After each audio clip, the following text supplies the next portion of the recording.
सुना था तुम परम ज्ञानी हो बुद्ध। जान के आश्चर्य हुआ कि कांटा तुम्हें भी चुभता है। अब तो गली गली ये बात ना उठेगी कि तुम तो कोई पहुंचे हुए महात्मा हो। ये कांटे हमने बिछाए हैं। इस गांव में तुम्हारा स्वागत नहीं।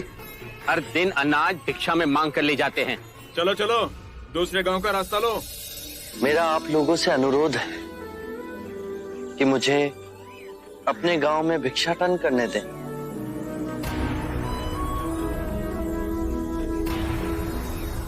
ठीक है, भिक्षा चाहिए तो दे अपने रक्त की आहुति।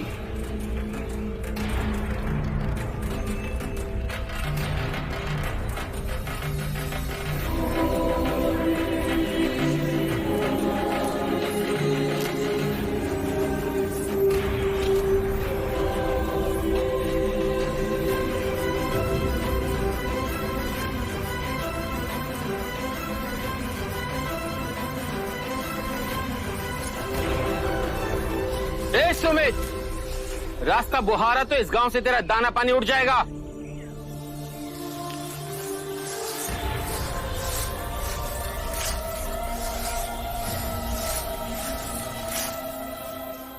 आप गांव में प्रवेश कीजिए।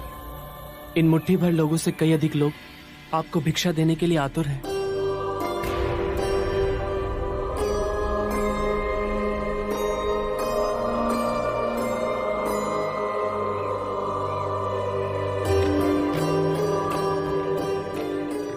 आप मुझे ना छुए। हाँ, नहीं तो मेरी छाया भी पड़ी आप दूषित हो जाएंगे। क्यों दूषित हो जाऊंगा मैं? तुम भी हम सभी की तरह मनुष्य ही हो, और एक मनुष्य का स्पर्श दूसरे मनुष्य को कैसे दूषित कर सकता है? केवल लालच, घृणा, मोह, तृष्णा हम ही मनुष्य को दूषित करते हैं। और तुम जैसा मनुष्य जिसमें इतना प्यार भरा हो, वो केवल दूसरों को सुख ही दे सकता है, दुख नहीं। कैसे महात्मा हो तुम? तुम्हें तो जाति वर्ण का ज्ञान भी नहीं है। चोला पहने कोई सन्यासी नहीं होता। अरे पाखंडी हो तुम, पाखंडी। जो मानव से उसकी मानवता को छीनता है, पाखंडी वो होता है। यदि मुझे पाखंडी कहे आप सभी को संतोष मिलता है तो ये उचित है, परंतु इस मनुष्य में भी हमारी तरह प्राण बसे। इसे नीचा कहे, इसका तिरस्कार करना सबसे बड़ा पाखंड है। यदि जानते नहीं हो तो मैं बता दूं, ये धर्मशास्त्र है। पाखंड कैसे हुआ? जिस मिट्टी से सारी मानवता का सृजन हुआ है, उसी से इसका भी हुआ। मानव और मानव में भेद कर आप सृजनकर्ता पर कीचड़ उछाल रहे हैं। यदि हम आकाश में कीचड़ उछालेंगे तो आकाश तो ऊंचा ही रहेगा, परंतु कीचड़ वापस हमारे ऊपर ही गिरेगा। आकाश ने तो भेद नहीं किया, वो हम सभी को एक पिता समान ढके हुए है। ये धरती धान उपजती है, इसने हमारे साथ भेदभाव नहीं किया। ये हवा हम सभी के लिए समान बहती है। पानी हर प्यासे की तृष्णा को बुझाता है। जब प्रकृति भेदभाव नहीं करती तो हम मनुष्य में भेदभाव क्यों करते हैं? यदि ऐसा है तो इससे संघ में भिक्षु क्यों नहीं बनाते? बहुत अच्छा सुझाव दिया आपने। सुनीत, क्या तुम भिक्षु बनना चाहोगे? मैं अछूत, आप जैसे महात्मा का भिक्षु मैं इस योग्य नहीं हूं। जो मनुष्य दूसरे मनुष्य की पीड़ा को देख व्यथित हो जाए, उससे उत्तम कोई दूसरा नहीं। मैं बुद्ध स्वागत करता हूं सुनीत का हमारे भिक्षु संघ में।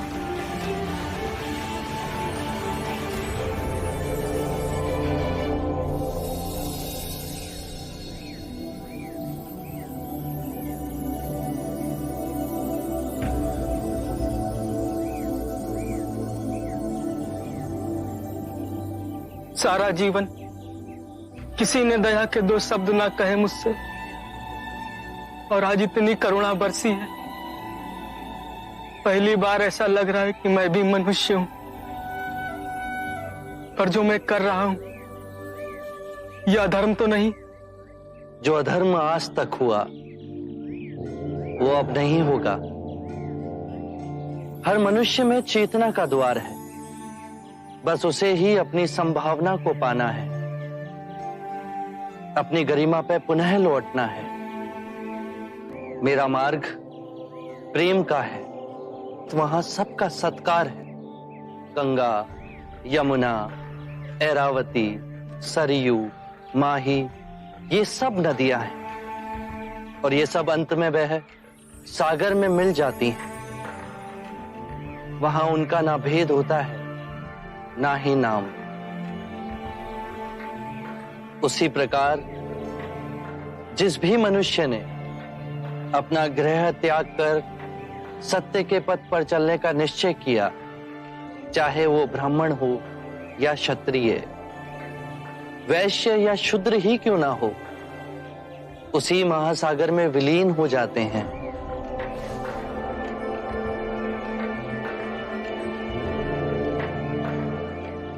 हर मनुष्य के अश्रुओं में नमक होता है,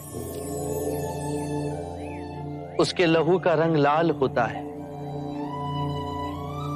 ये भेद मनुष्य ने मनुष्य को उत्प्रेरित करने के लिए बनाए। आज मैं इन भेदों को काटता हूं। आज सुनीत को दीक्षा देना क्रांतिकारी होगा। हम पर बहुत से संकट आएंगे, हमें और तिरस्कृत किया जाएगा, पर सत्य आने वाली आंधी के सामने अडिग रहेगा।